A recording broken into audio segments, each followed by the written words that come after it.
Okay, shall we begin? Well, thank you for being here. I'd like to welcome our guest speakers today.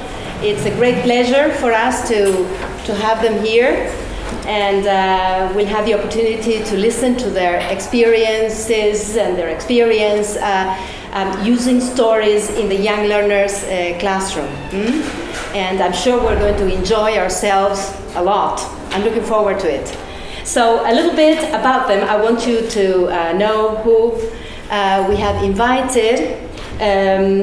One of them doesn't need really a presentation or an introduction, but I will anyway, and that's Susana Liruso. Well, it needs presentation because I don't know most of the people. No, but some of them are still write down I have recognized some. The head teacher is Susana Liruso. You know, some people haven't really learned that you retired last year and left the chair. Right. So she has been our teacher, and she still is, and a model to all of us who want to learn about teaching English in the young learners classroom. Among her many achievements, I want to mention the fact that she's the co-author of a massive online learning course that you can all take. It's called The Art of Teaching English, Teaching Foreign Languages. The Art of Teaching Foreign Languages to Young Learners. And it can be found in the Future Learn platform, right? So anyway, there you'll get to know a little bit more about her, apart from your meeting today. Thank you, Pat. Oh, welcome. Thank you for coming. Professora Ana Cecilia Cad, she's a language teacher and a bachelor in English language and literature, graduated from the School of Languages, where she teaches English language 1 and 2.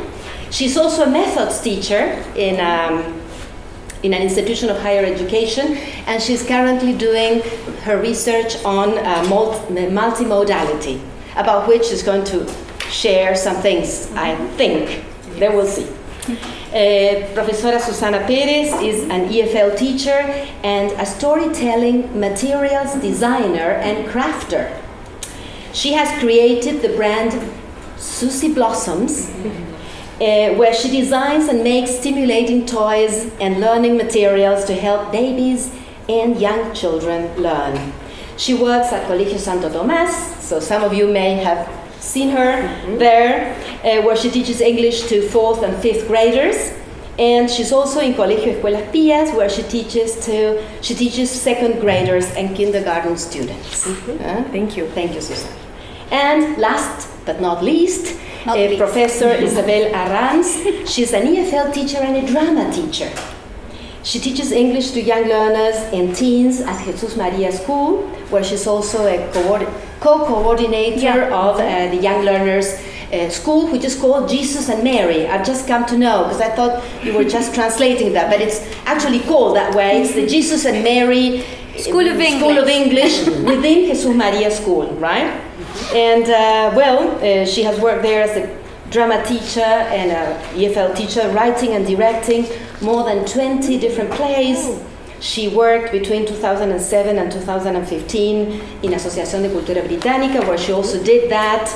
And in 2009, she designed a storytelling show where she created a character called Miss Lollipop. That was me. That was you. And are we going to meet Miss Lollipop? No, we are meeting her right now. 2009. Well, you included that in your CV, so I said this may be her as well. Anyway, maybe we can invite you next time to bring Miss Lollipop around. All right. What about that? She was dressed as a lollipop, so it will be hilarious. Yeah, I can.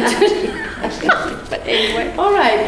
So the idea for this panel discussion was to get you talking about the questions, some of the questions we thought of for you.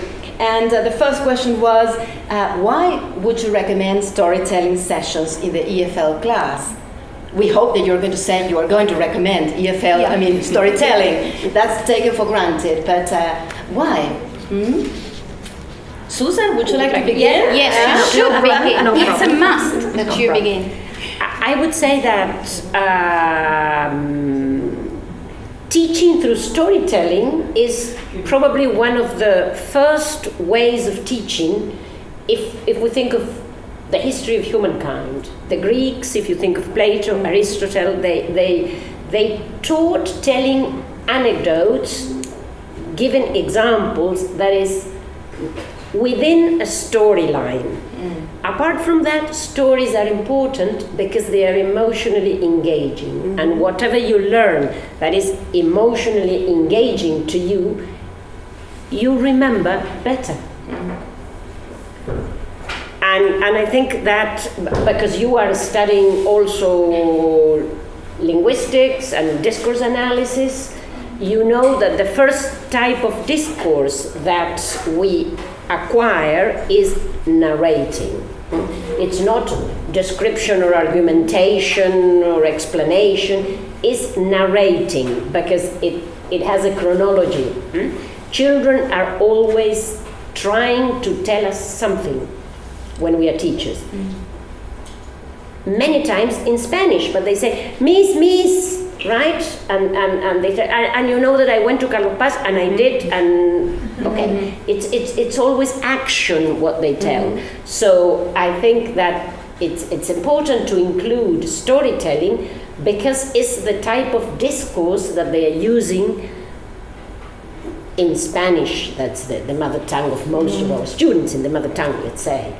I think you agree. Yes, I agree with you. Yes, I think that they are naturally driven to stories because of their curiosity. They want to know what happens next, and if there is a complication, there will be a solution.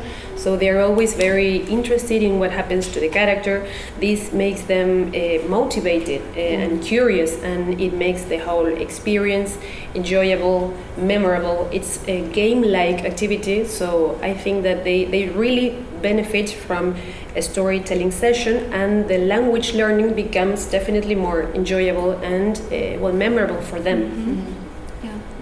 I when I was thinking about what to say, the first It's true. I think about what to say. This is not improvised, huh? No, we've been planning not at all. for some time.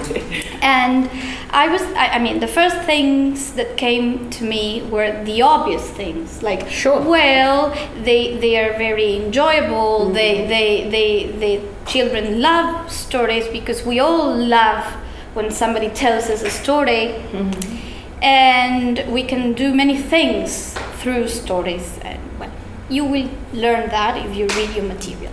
But the thing is, am I wrong? No. So, but I thought about the following.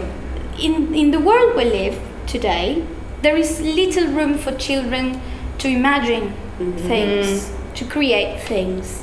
And what is magical about stories is that when you tell a story, you may tell one story, but then in the end, every child will think about his or her own story. Because you can say, once upon a time, there was this young boy walking through a lovely forest.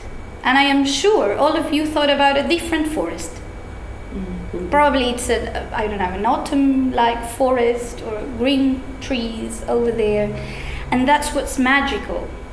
And I think that you should resort to stories, even if you haven't planned about that, as many times as you can, because they are so useful. You can teach so many things.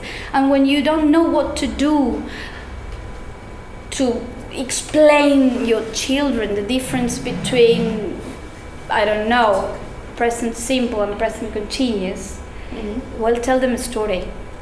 Tell them a story. I say that because I did it, and that's my anecdote actually. But anyway, you're already anticipating. You're spoiling a wide experience, so it's interesting to listen to her because she's not talking from a theoretical point of view. She has a lot of experience with kids. Yeah, and with acting, there's something that we like to do. And acting. Well, but that's one of the most important things I think about. Why would I recommend using stories? And the other thing has to do with this, the this idea of stories being, emotionally engaging. They strengthen the bond between teacher and student. Yeah. When you tell a story, you become familiar. And not familiar in the sense that they see your face every single day of the week, but you become family for them. And you know that if your students don't like you, they won't learn. Or they won't learn as much as they could.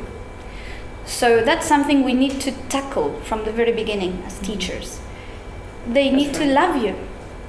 If they don't love you, if they don't care about you, well, you can have all the materials you want, you can plan as much as you can, but nothing will happen there.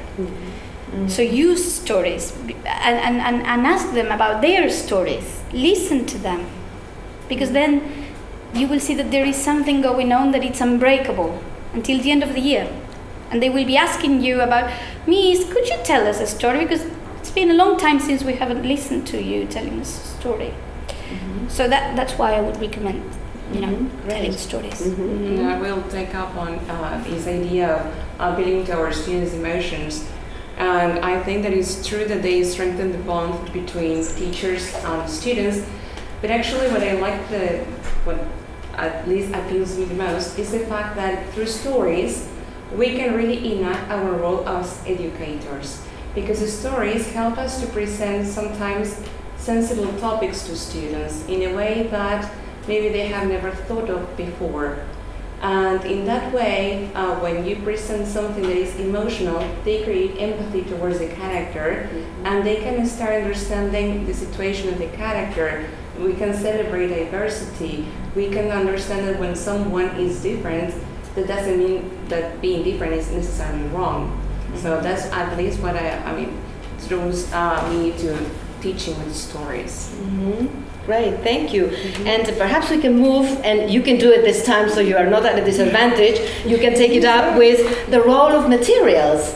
What is the role of materials in a story? She has to start with She has to start with the role of materials. You are the one. Okay, so there you go, Susie Blossoms. Okay. Well, I think that the role of materials in any storytelling session is a crucial one. I mean, it's very important. It's not essential, but if you have some kind of material, any, apart from your voice and the body gesture and everything that you would add to just telling the story, is important and would make it more enjoyable to students. It would help them, especially if they can manipulate this story. What I mean is that if they can touch the characters, if they can hug them, if they can kiss them, if they can feed them or put them to bed, or if they can comb their hair, if they can, I don't know, just maybe with touch them in any way, and to help them do or achieve something that would make the whole experience I think a more enjoyable one. In my experience, what I have created since I started with my project, my idea was to do something that my kids originally, now my students, that my kids could touch and feel. So they can feed them, they can help them achieve something, they can accompany the characters through the process, they can touch the food, they can prepare the food. So I have seen that involving the students, actively participating in the story while you tell the story, helps them a lot. I mean, they have, my kids originally, and then my students have achieved many great things. And well, they are super young, 2, 3, 4, 5 years, and you see what they learn. Doesn't matter the amount of students that you have. I actually, nowadays I teach with 25 students, and I see great results in them. So from my experience, involving some kind of material, anything that you can have that is at your disposal, would make the whole thing better for you and for them. Right? And don't you want to show us Please. some of the materials? I would love to, yes. I think that this is the time. I'm staring at the We basket. want to touch and feel and do all that. Yes. And feed them and put them into bed. I would say what I said to my students: please don't eat the gingerbread man. Don't eat it because Yeah, there's a gingerbread. I need it. Oh, okay. We'll try not to, but we'll see. Well, today I brought 4 stories. I will show you the books first. This is the very hungry caterpillar, my favorite from science. This is the gingerbread. I will hand you the book, so maybe some of you don't know them. These are the three little pigs and brown bear. Okay, and I will show you the first one. This is the oldest for me. Wow. Yeah, all the items of the story are here. So this I prepared for my son, and then I took it out of my house, and I could see that the results were great. So this is the big one, the ones after he eats all of the things, right? This is the very first one. Wow. Then it gets bigger and She's bigger. a wonderful mother. Fatter let and me say. fatter. This is, well, at the very beginning, right? The end results. Yeah. I will show you everything now. We have one apple, right? 2 pears, and so on and so on. The 3 plants, and all of the rest, right? The sun, the lollipop, right? Well, the cocoon, and all of them are here. Where's the cocoon? This one. I didn't see it. Ah, right. The cocoon. Yes, and I have used them in different ways. This story I've used with my students nowadays. I've used it to teach colors, numbers, and the days of the week, and I have seen great results. This is another one. But you can include also items of food Yes. and different things. If you make it a very crazy story, the caterpillar can eat anything. Anything. And you put the vocabulary you are covering in your book, because that's the wonderful thing about short stories. Adapting what you have, right, so that your students can work with that in a language class. Exactly. And I've seen that everything that is related to the things that kids do, it's more fun to them. So eating, playing, jumping, and all of the things that they are used to doing, they see the characters doing those things, and it's super fun for them. But this is And it's more memorable. yes, sure. This is a lacing activity, or enhebrador in Spanish, and you have here all of the. Oh my. No, it's wonderful. I want to buy her all the She's selling. All of the fruits. For my This baby. is what the kids have to do, right? On Monday, he threw 1 apple. On Tuesday, 2 pears, and so on until they finish. Wow. It's beautiful. Yes. Do you want to see them all? Yes. I love it. That is an extension Yes. of what we did it in class. This is Fantastic. This Fantastic. is what is called, not by me, this is a felt board that you can hang up or you can pin in a bulletin board. And basically what kids have to do is just take it out. With a Velcro system. Yes.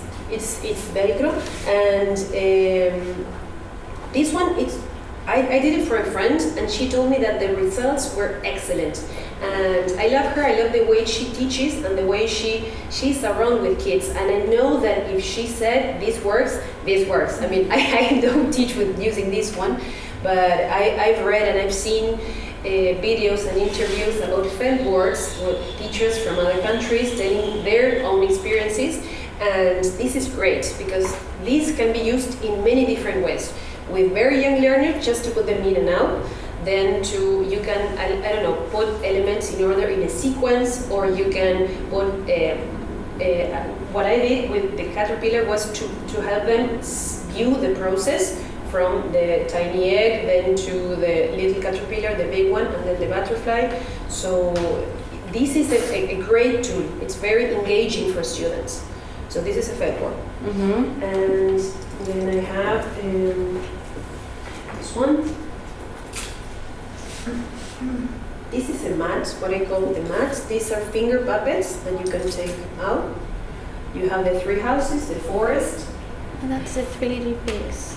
The pigs. And this one. Wow. Gingerbread. A ginger. This is the toy that I use when we sit all together on the floor to say to do our beginning routine, where we say hello, and they hug the cookie, and then they pass it around, and kids don't want to let it go. Well, let's move on. No, I want to keep it. Yeah. They want to do this, right? They love it, yes.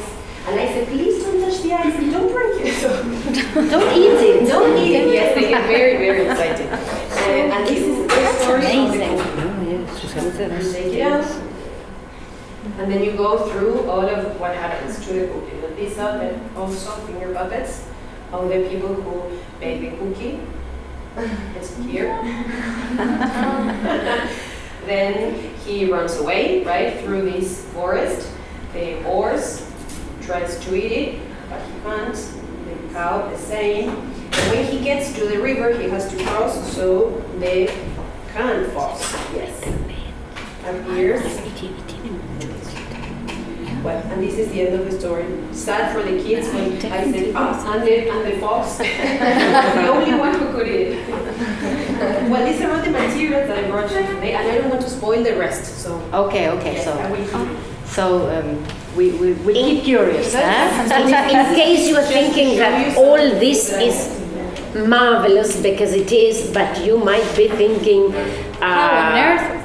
yeah, that implies a lot of effort, and it's really quite a job. It's true. Sure, yeah. I think it's very gratifying. It's worth doing, but going back to the question that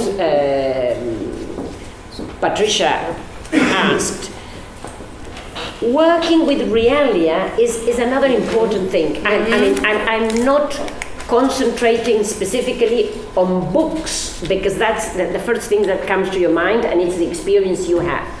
Books are extremely important because they help children focus, right? And that is concentration and attention. Two important concepts when you are becoming literate. That I want to say it, but I don't want to extend myself on books because we have a time limitation and because I think that you know about books. But working with realia, with just an object, is something that you can exploit for stories. I once was telling a story that was called The Stone Soup. Stone soup. Just going to the place where I was going to tell the story, I picked up a stone that called my attention. It was a common stone, right? But okay, one becomes selective, right? If you bring 10 stones and you say pick up one, okay, for different reasons you pick up one. So before telling the story, I just passed the stone, right? So in a circular way, so the kid by kid could feel it, as Susanna said, right? So I said, handle, take it in your hand, feel it, touch it, look at it, listen to it, right? Okay, right? Experience the stone, and then say something about the stone. The very first speakers started saying it's a small stone, it's a white stone. But when you are a kid, you can think of 3 or 4 adjectives, and that's the end of the story with a stone. So I said, okay, so you have to say something else from a stone. That is a pretty hard thing. It's different from a flower. Well, kids started saying things, right? Like it doesn't speak. Oh, wow. Until the point that one little girl said, this is not a common stone. So I said, why? It's magical. That's pure imagination. From there on we started the story. So if you want to know about the story, you just Google it, stone soup. Right? But so the story does exist. Yeah, it's a real story. I see. I thought that you had created it. No, I create stories, but not that one. That is a story that exists, right? Stone soup. It's a traditional story, so it's not a modern story. We're all looking forward to reading that. This is interesting. Apart from all the things that you might be thinking that probably you want to talk about, which is digital stories and things that kids do with electronically, I mean, working with computers, that's fabulous. So I just No, I want to show this first because I'm not an expert in materials. But this was what I used actually for college. I mean, and For the practicum? for the practicum, and I brought it. Oh, really? You kept it all these Yes. years? Yes. Well, not so many years. And How I many years? No, is it? 2 4? 2 years. 2 No, years 2. ago? I'm Very young. I'm a Newly born. graduated. Okay. Newly born. So I'm a newly born. No. Maybe you Born can as a stand up teacher. because Born you as a have teacher, numbers. huh? That one person. This is a very easy thing to do. I went to a to run Photocopy some shop, photocopy shop, and I made copies, colored ones because it was for children, and these are part of the story. I mean, the story is very repetitive, something that is very important for children to engage, and I just made copies of some parts of the story, because the other parts in which the characters spoke, we had the puppet. Yeah, we had the puppets. But now I couldn't find the puppets. But imagine them. It was a horse, a mouse, and the little red hen. Yes. And it was really nice. And we did it, we drew them, so it was easy for us in terms of, the amount of time we spent, because we had so many things to study and do. But this is what I want to say. I used it also many times not for my practicum. So it has proven to be Really very good effective. investment. useful, yeah. Yes, Good so you can do investment. this with Time and actually money. all everything, with all your books. So you see, these books are wonderful to run copies. Okay, and this is my favorite one because it's authentic. These are story tales not aimed at English Second teaching. language, right. Exactly. I bought them in Scotland, and these are stories that no one understands in my class, but I don't know why they love to hear. They understand something. Exactly. They do and understand that's something. Yeah, they get the gist of the stories, and they love the challenge, because I've told them that this is for true. Children in Scotland listen to these stories, and We're native speakers because here we have two children as well. no, but that's what I say to my students, and they get it. They know what I'm talking about, and they love the stories here. And look, this is not very children-like. Look at how it's not interesting. It's yeah. And actually, I do this for pleasure. I tell stories once a month for pleasure, for the pleasure of it. That's an important thing, Yes. Isabel. Very important indeed, because you should do things for pleasure in your classes. Apart from all the learning activities and the pre-reading and the post-reading Exactly. and the using the vocabulary and interacting with the characters And the all that. And the Okay. pre-teaching of vocabulary. Yes. Just something that's one of the way of encouraging reading in the long run. Literature. You read for pleasure.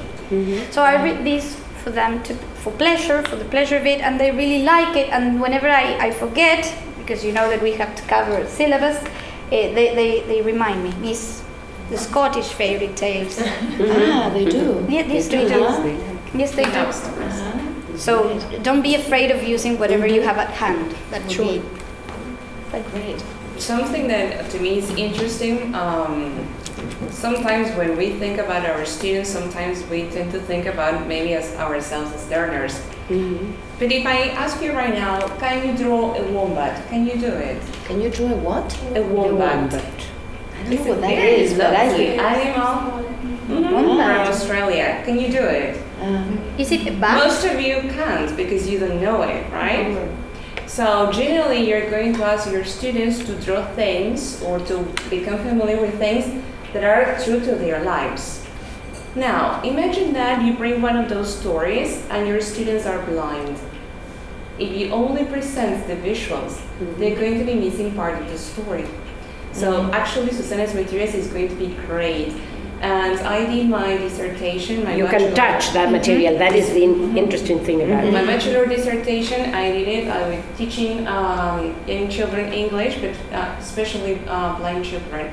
And I went to the Helen Keller Institute, and they told me that I have to bring material to the classroom that has high definition. Like they can touch, and you can. I mean, it's not that you can bring stones of all the same kinds. You need to bring different type of elements that actually students can explore. And in that way, you can make, through different type of objects, an experience that is enjoyable to everyone. Okay, so I really wanted to show like this type of difference. Those type of material, they are great, and although maybe we cannot produce them, save some money. We can buy them. Also, sometimes I take my niece's toys. I borrow them for a short time, and believe me, those parts are necessary because also with free able students, you are going to appeal to different senses. Also, different type of objects we tend to use. These are my creations. I just bought the box and I wrote a question mark on top, so that's my huge creation. But sometimes I have to do what I can. Sure, yes. And you can say, okay, well, what do you think the story is about? So you're going to engage in prediction, this idea of the mystery, something that students really truly like. Sometimes there will be one object here, sometimes there will be questions. I have like different type of these, and sometimes each child will have like a different character, and we will start with the prediction of the stories. And sometimes, for instance, you may tell stories of emotion. So you may have this type of cards, and whenever they listen to the word happy or winky or something, they need to raise it up. So that is to activate some sort of response. Remember that we always need to have these one listening activities, and remember that we cannot just ask them to fill in the blanks or something. So you need to have other way to check response for comprehension. So these type of objects may spark this type of reactions. So. And what do you call those? The magic box? I would call them the mystery box, but just because the story box. To me, it's a mystery box. A mystery. But just because I love watching MasterChef, and they have mystery boxes there, so I can use the same thing. Great. But you can call it the thing you want it. The important thing is to have an object that has certain sounds or something, and you can ask them, okay, what do you think is going to happen? And believe me, as she did with the stone, it's like, okay, this is this and this is that. They have a lot of hypotheses, much more than what we have. Sure. So, and another thing, just going back to the word storytelling, is just you as a storyteller. Your voice, your body, your gestures, and only that. Always have a story up your sleeve in case you need it in any moment. Let's say there is a power cut. You cannot see the blackboard. You cannot project anything.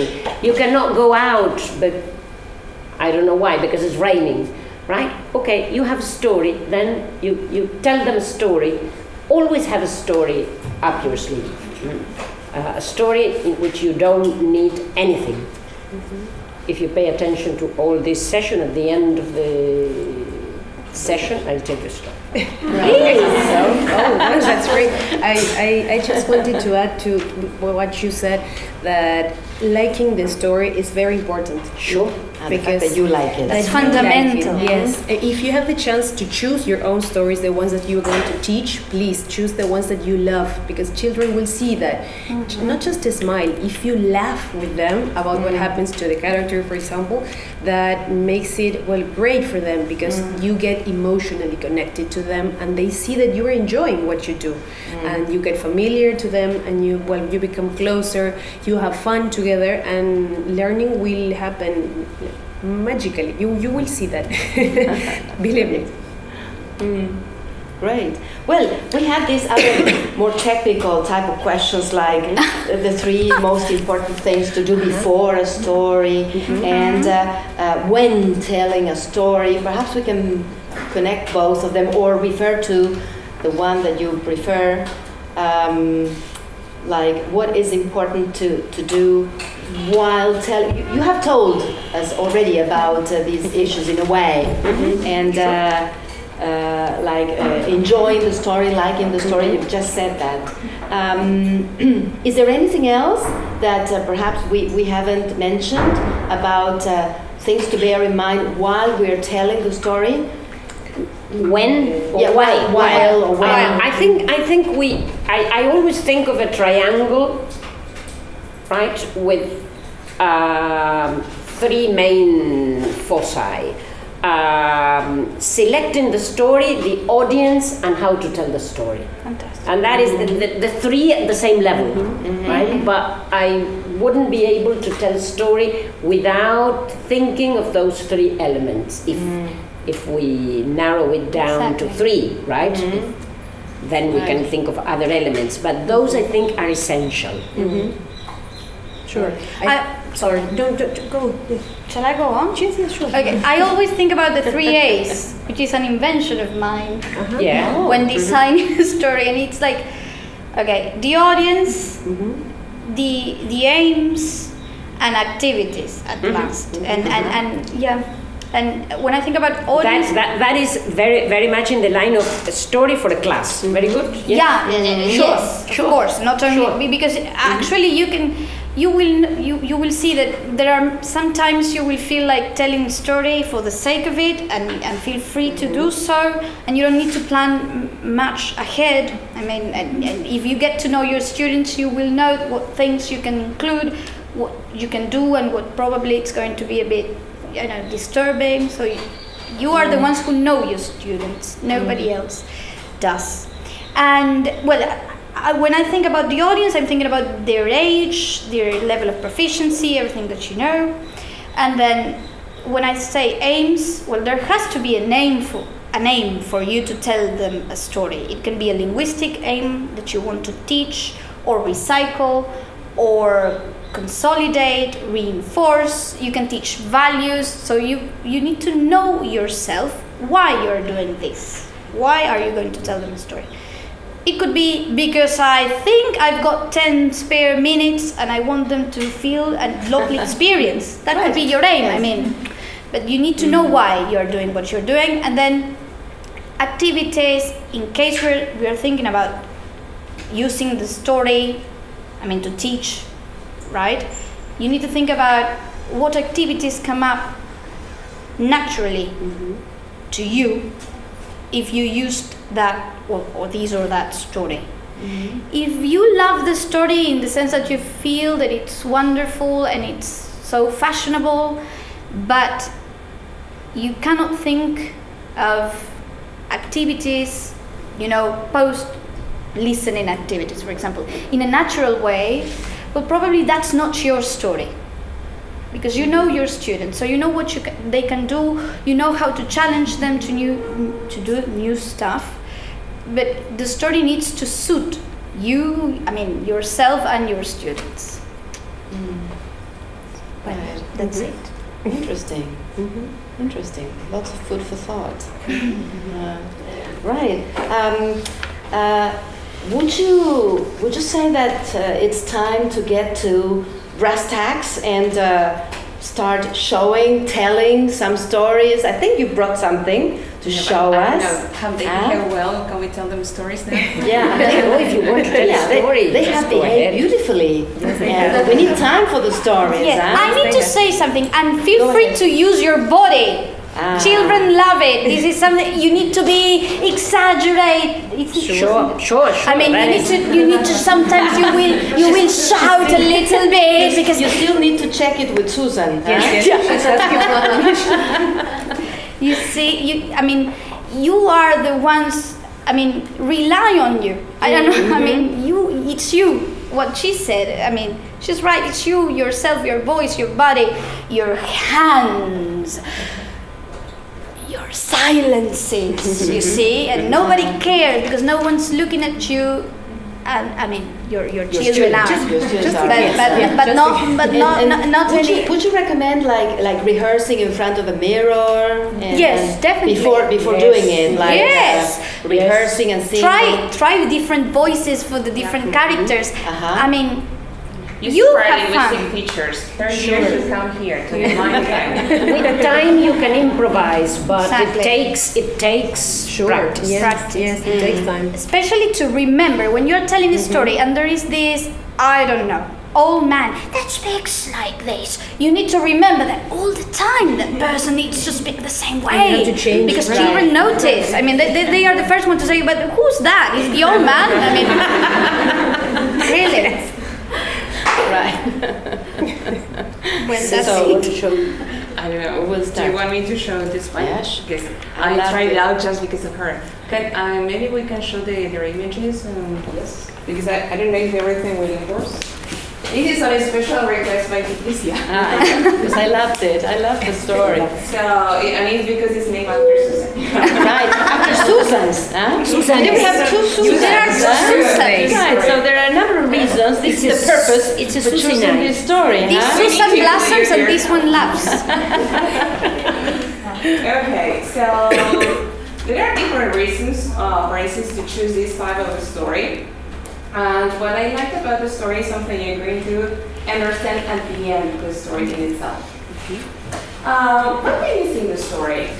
Just in this cover. A girl on a seesaw. Sorry? Is it a seesaw? Yes, it's seesaw, you have the girl, what else? And you have the cat. Do you think that this person is sad? Or is she happy? Happy. It's a happy person. Very good. So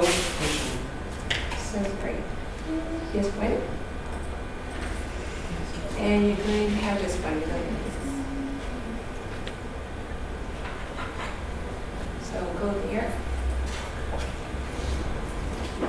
Maybe with this you're going to see that one better. Mhm. Maybe when you turn off the lights. No, I don't think we are supposed to turn off the No. lights. No. Because, yeah, we can? Okay. Okay, so we can. Am I obstructing the camera? I know.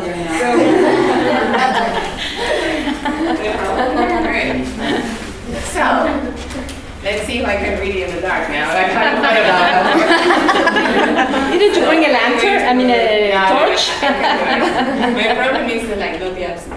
Can you, or do you want me to video? So, let's move on. So, first one's goes. Susan laughs. Susan sings. Susan flies. Susan swings. Susan's good and Susan's bad. Susan's happy and Susan's sad. Susan dances and Susan rides. Susan swims and Susan hides.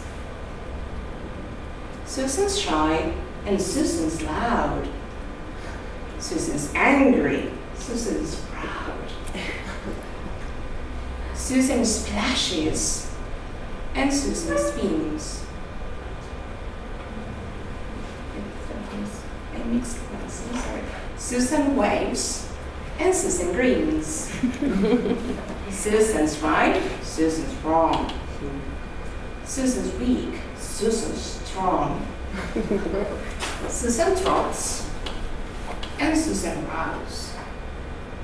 Susan faints and Susan throws.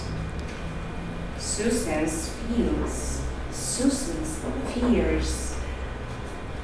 Susan hugs and Susan hears. So, before we go to the end of the story, what things do you remember from the story? What is that Susan can do?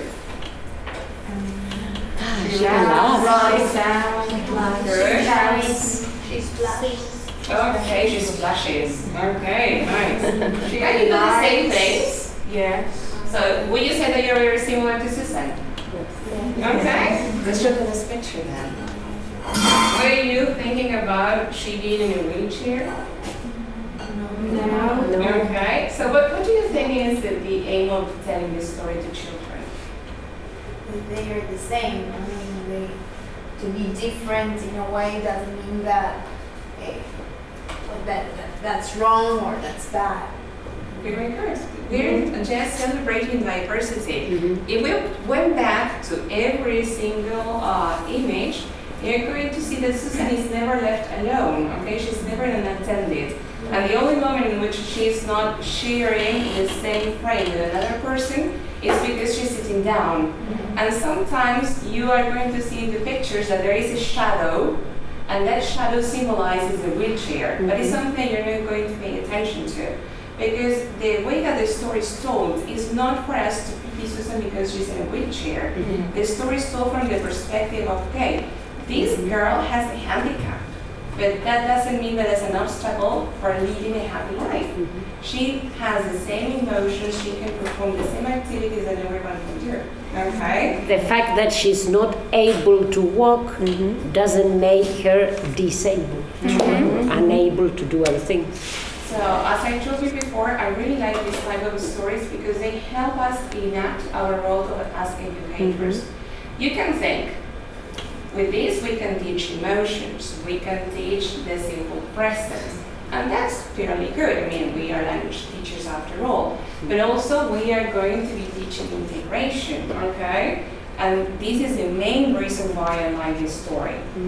For the preparation, there were simple things. We started working with second graders. We worked with different types of emotions and the things that they make them happy and things that make them a little bit more sad. Then we started including their hobbies, and that was like the lead in the preparation. And then we told them the story. And finally, we also asked them to reflect. It's true that Susan sometimes is unattended. We went back to the story so that they could start seeing again how is it she is all the time being helped with someone. But we also made the students reflect that we are all the time being helped in different ways. Just because society is constructed in a way that some people need more help than others, because if you go around Córdoba with a wheelchair, you're going to be in the need of help more than a fully able person, that doesn't mean that we don't need help and we are all almighty or something like that. So those are the instances that we asked them to reflect, and then we built and they created like some sort of a poster, trying to, with different types of images and pictures, to celebrate this idea of integration, that we all have like our similarities and our differences. And so on. So thank you. That Wow, I your expectations.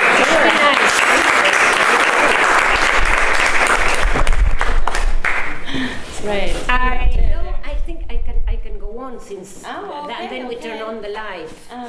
All right. So We had the great atmosphere. Thank you. Yeah, because the atmosphere was already. I just wanted to illustrate how to work with pictures where you can extract lots of details.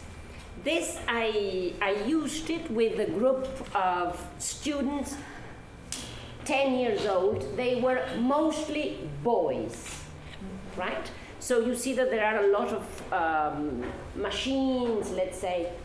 It's a strange house, isn't it? Yes. I took it from a story for children that is called It Was Dark and Unusually Quiet by Einar Turkowski, that is a Turkish-German author and illustrator. The illustrations are by him and also the story. So, in which way I used this picture? The children, I never told the story to the children. The children produced a story from the image. The story needed a different level of English. This is for an intermediate, pre-intermediate level of English. So what I did was first to work with the whole group. With the whole group we did a labeling activity. So they started saying, what is this, with the help of a teacher, right? So we started labeling all the objects and the things we could see. toxic fish, it's a bit unusual to have fish hanging on the clothesline, right? Dead fish. Look at that element that, at least when I saw the picture for the first time, I thought it was sand. I don't know what was your first idea. Children said salt. Probably because it's white, that's what I thought, but you will see why. And it's a wonderful example of interdiscipline, if you like. Children said salt, and they were all happy with that idea. An extractor, okay, they wanted to know all the machine type of things. We did it the easiest possible way, but a lot of the vocabulary is transparent. Salt extractor, okay. So once we did that, we split up the group in two smaller groups. So one group was going to ask questions, right? And the others were going to answer the questions. So these were the questions that one group made up. Where is this house? Who lives in the house? Where is he, she from, the person that lives in the house? Why are the fish hanging outside? What are those machines? What is Mr. Mrs. X doing? That was the children's production, with some help of the teacher, but you see, it's not difficult to ask those questions for kids 10 years old with pre-intermediate, almost intermediate level of English. Okay, now let's look at the answers. The answers. Where is this house? The green words is the correction, right? I left what the children wrote, okay, or said. Near the Ancenusa Lake. That was the answer to the salt, right? They had been studying La Laguna Mar Chiquita, right? Or La Laguna Ancenusa. So they immediately thought of that. They connected this house with a house on the lake, because at school they had been studying that. So who lives in the house? A scientific man, okay, a scientist. Yes. His name is Rugeldon. Why? That's pure imagination. But it is the name of a scientist, don't you think? Yes, and a German scientist. But it's not German. It's not German. Where is he from? Sweden. From Sweden. Well, you see, And he lives in Holland. Germanic languages there, yes. Okay. Why are the fish hanging outside? Because of the problem of the salt. The wind cleans the salt. It's a little bit off the point, but I left it, this is a story. And what we wanted, right, was in fact children actually producing language. What are those machines? Special machines.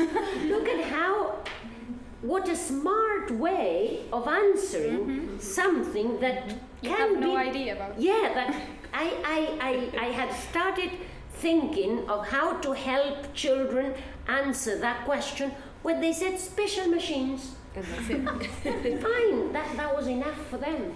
Special machines, a pump, an oxygen tank, a salt extractor, they were all Labeled already.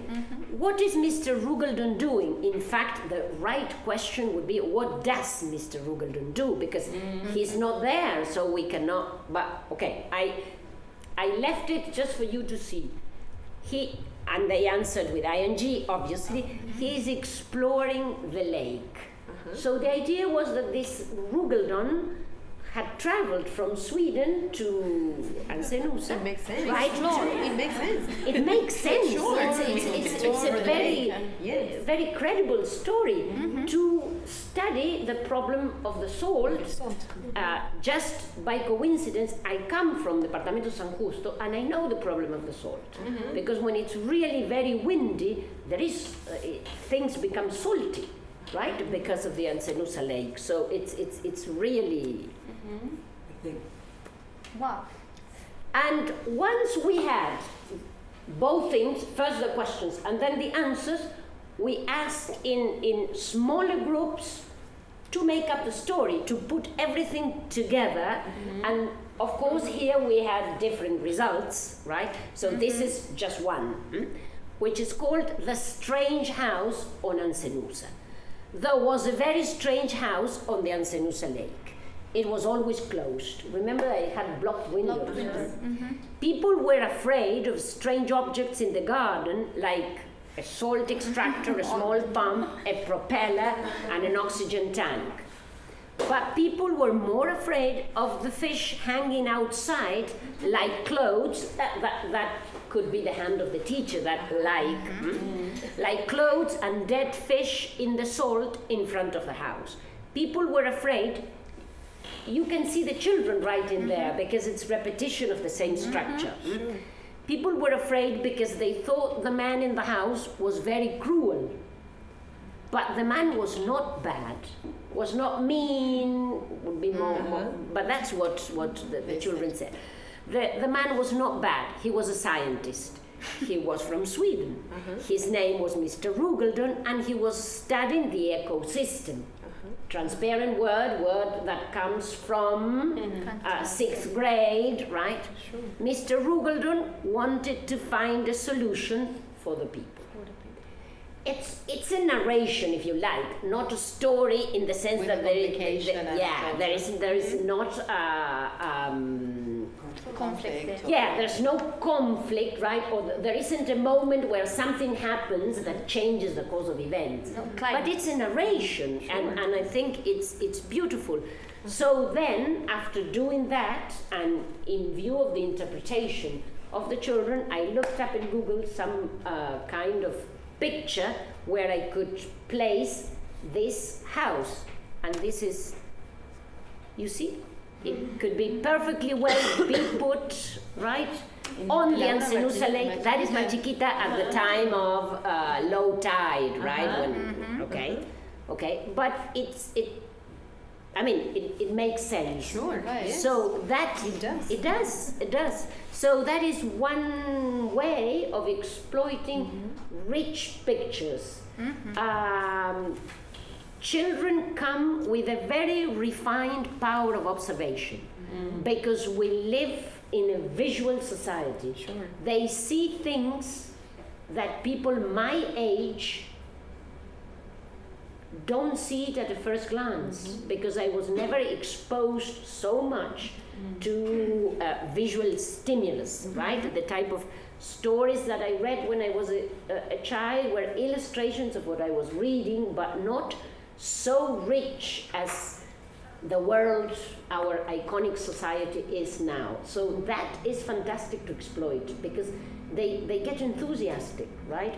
Then we had all the stories that were, I think, 4 or 5 stories put up, right, on a bulletin board for everybody to read. That's something that kids in general like.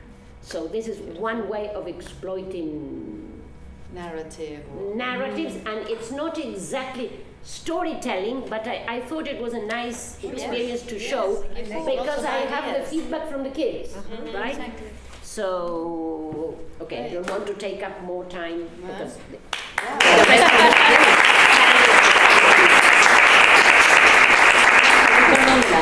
or what? Yes. And well, I don't know if there's something else up your sleeve to show us. I don't know. You had some other things to show.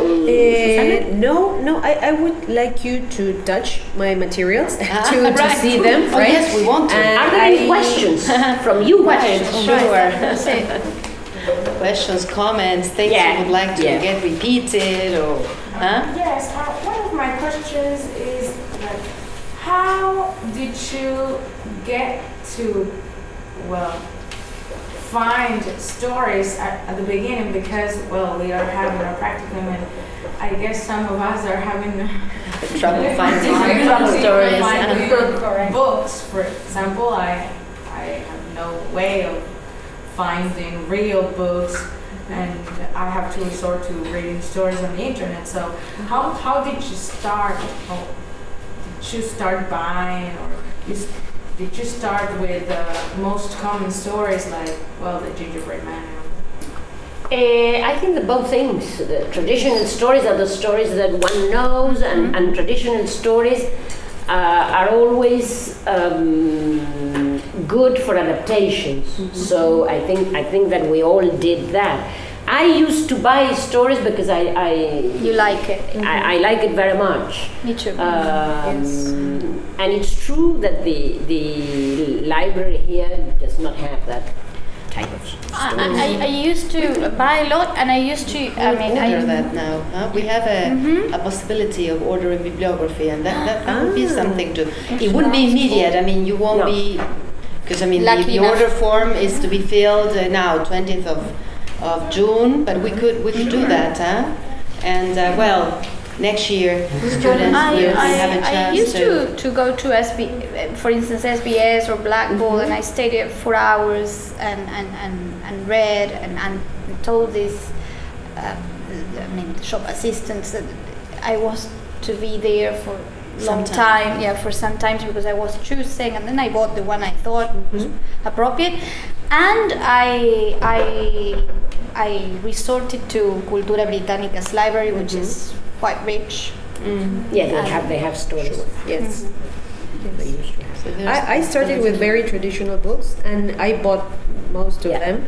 And when I could travel abroad, I found very good books, very cheap in libraries, where you can buy them for cents, not as very expensive as we have them here. And in Icana's library, I also found, while I was working there, I could borrow many books. And for some of them, I made copies like you did, and so then I started keeping my own stories when I didn't have the money to buy the books, and then when I saw a good one, I bought it. I know that they are expensive in here for us, but they are a very good investment. And you have different types. The ones that I think that today finding authentic material like this is like Irina brought them one of his trips. And also what we have done with Susana, we have used a lot of Argentinian material, we just adapted it. This is what we call a wordless picture book, because you only have pictures, so there are no words. You can create a story, and this is a book that is an Argentinian book, so it's very cheap, then if you want to have a look at it. And this is one of the books that we like, Secreto de Familia, and we just translated. We did what she did, enlarging the pictures to show our students, and in the process of scanning the images, we eliminated, let's say, the Spanish version, and we replace it by the English version. Sometimes that also helps. How is it that we reached this was? Isol is a very famous author here in Argentina, because she has won prizes even internationally. Sometimes, how is it that I got to these type of books? This is Anthony Brownie, which is an author you can buy here in Argentina. I think it's very expensive, but still you can find it. I tend to search picture books according to a topic I want to teach. So for instance, now that we have, I don't know, Integración and all the different topics that are dictated by the state curricula, I just enter the Google search and I start looking at them. And you have, most of these are on YouTube. So I see whether the book will work for me or not, and that's how I always have a friend traveling or someone, and please, it's going to be very small, very light. And there is always a victim for me that traffics picture books. And then sometimes, because I do research on picture books, when you read a paper on people doing research, they give you suggestions. Sure. And I borrow from there too. Right. Welcome. Okay, people. So, I don't know, Hernan, do you have any question that you would like to pose?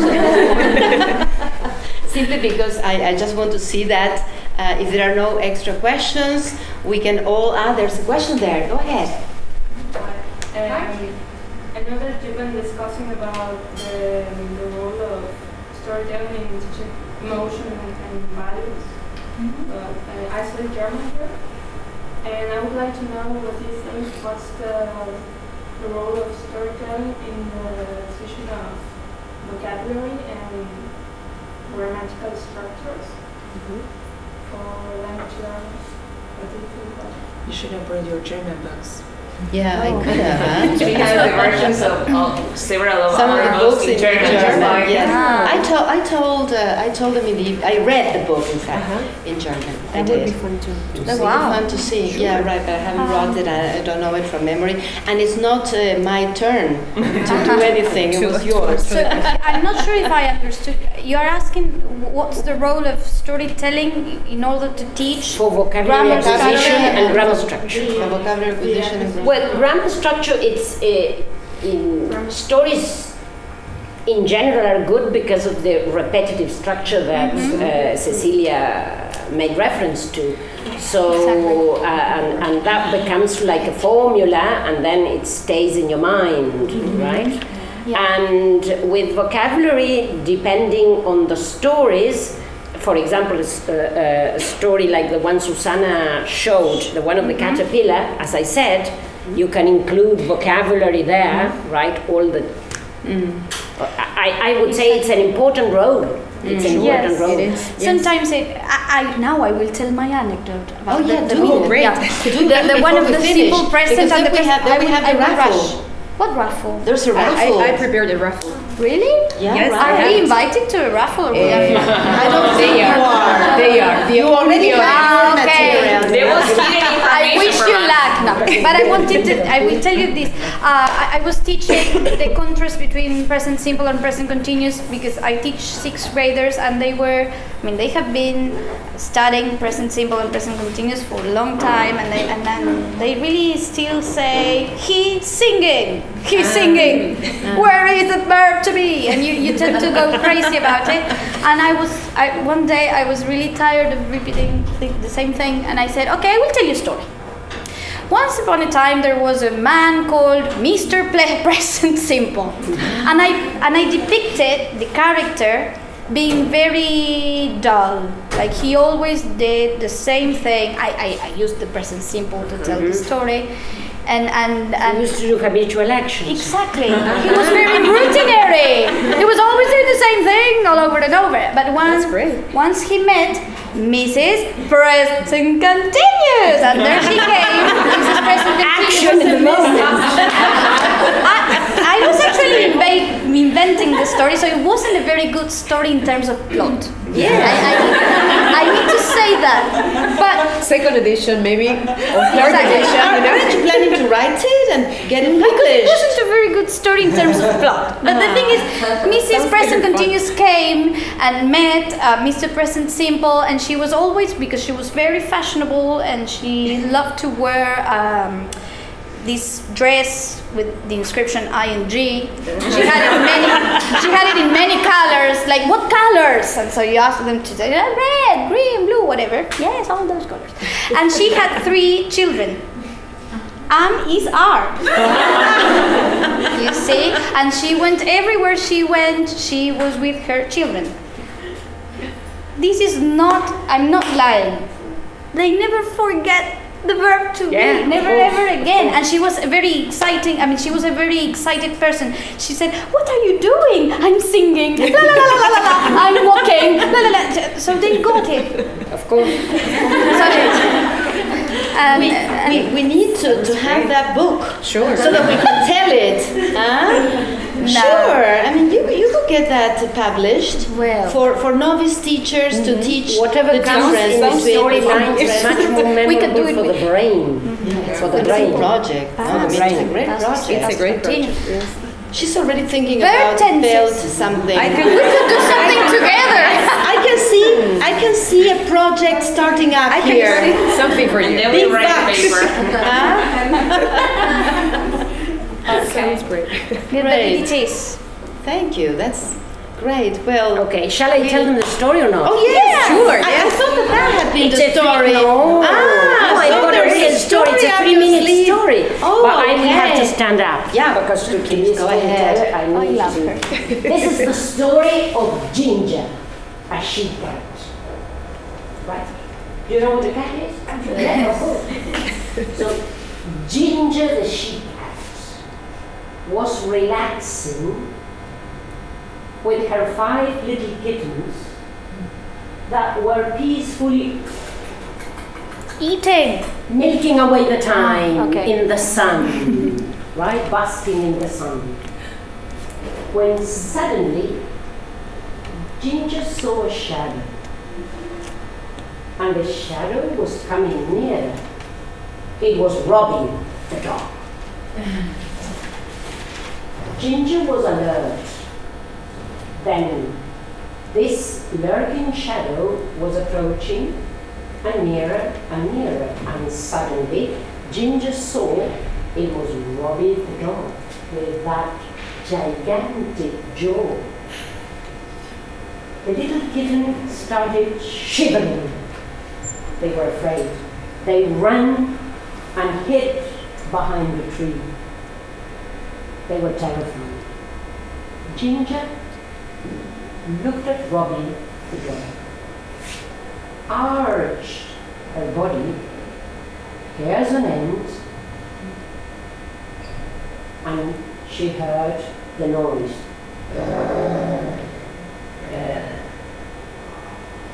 And could see the big body of the dog.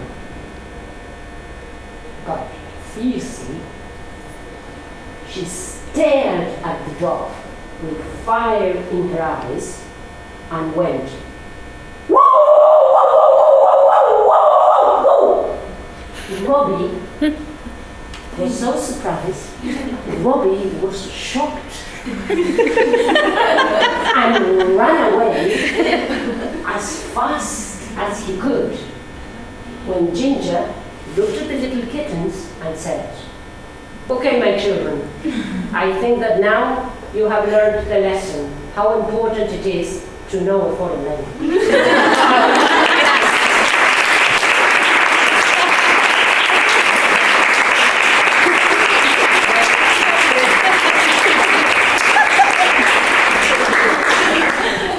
That was great. That was super great. Well, shall we do the raffle? Yeah, sure. Okay. Yeah. Well, I guess we are out. We are out. We are out, yeah. But, What a pity. it's a little something for all of those of you who managed to make it on this very rainy evening. Huh? Around so you can see them, you can touch them, right? Don't eat them. That's the only thing you cannot do. Right. Don't get tempted. Finally, Susan laughs. I loved it.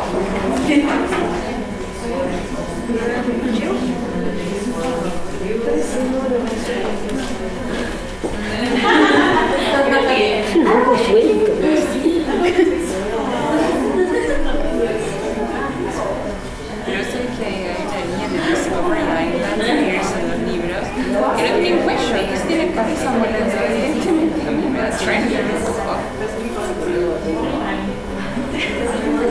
This is so sweet. Now I'm paying attention to the pictures. Pero yo te digo que trabajo también con los practicantes y algunos terminan llorando. Que es muy fuerte. Es fuerte. Pero bueno, sabes que lo tiene como que ay, si yo tengo una hermana en silla de ruedas, como que ellos naturalizan mucho más rápido. Está bueno Está bueno, hay que ahora me estoy dando cuenta de algunas cosas que tengo que darme con más detalle. Sí, totalmente, pero si querés te lo dejo Would you like to take the numbers? Okay, I can do that. Yes, sure. So, hate me or love me, but it's going to be when Hernan finishes placing all the numbers, now we need to chit-chat a little bit, buy time, you know, that type of thing I have so much trouble doing. I mean, buying time and talking about whatever is something I can do. You know that, huh? And now it's ready, huh? Okay, good to see you. So, here we go, people. First one. First one. What is it? What is it that they will get, huh? What will they get? We first want to know.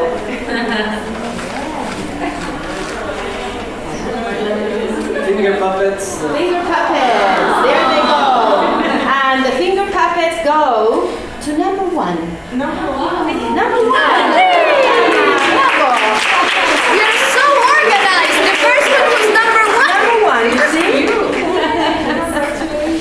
Well done, huh? Great. Okay, so that's number one. And now we get, what do we get? Oh, the gingerbread man. People, we need to move it. It cannot be the number two. It cannot be two. It has to be a different number. Well, So there we go. It Can be two? can be two. Can be, right. There. It's number 8. Number 8? Where's number 8? Catherine. There you go. Really? Oh, I see. Well, great. Great to see you here. Oh, where's your number 8? I need to check that. I hope you enjoy it. Enjoy. And now, do we get another one? Ah, that was it.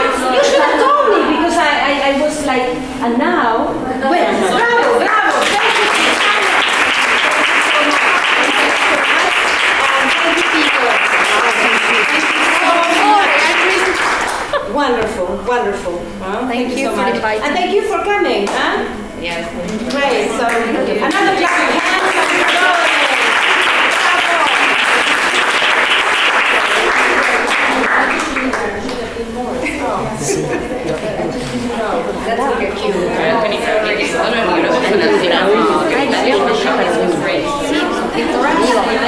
Mucho conflicto. Pero sí.